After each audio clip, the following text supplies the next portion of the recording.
mental illness, the thing actors pretend to have in order to win Oscars. Mental illness is an often invisible plight. It first became obvious in 2006. Something wasn't right. I'm Brendan. I'm 28. I love horror movies and Batman. I also have depression and anxiety. Whilst my experiences have mostly been positive, others have not. Stigma still exists. Which leads me to ask, why? In this documentary, I seek to examine why this still happens. Can you tell us what your childhood was like? My childhood was pretty good. I was bullied to the point where I actually transferred primary schools. The bullying, I think, did have an impact on the development of the anxiety and the depression. Can you recall the first time that you noticed the symptoms of depression? I really started to notice that something was up when I was 18, 19. I spoke to a friend and she suggested going to see a GP. The treatments I've undergone have been a combination of several different antidepressants. I also did some counselling. I've recently undertaken mindfulness, which is about bringing one back to the present. Who else knew and how did they take it?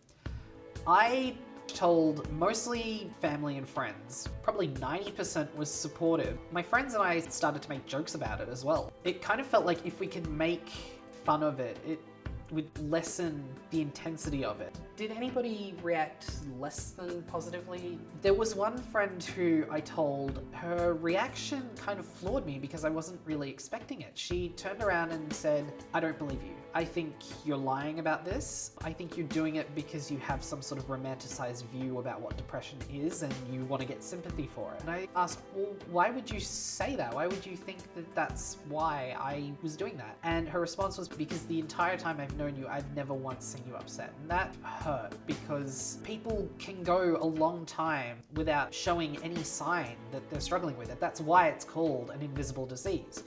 Just because you're not outwardly showing symptoms of it doesn't mean it's not there.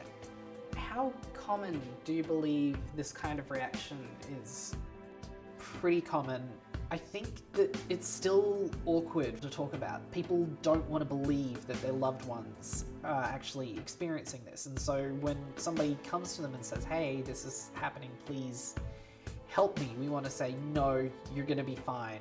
That sort of belief that because it's all in your head, it's instant, you can change it in a heartbeat, or that it's not real because it's in your head and all you need to do is think positive thoughts. That's probably the worst misconception about it, because it's just sadly not true. I don't like that people react that way, but I can kind of understand where they're coming from. So that's what I had to say, but we shouldn't go off of my word alone. So I asked two friends what they thought.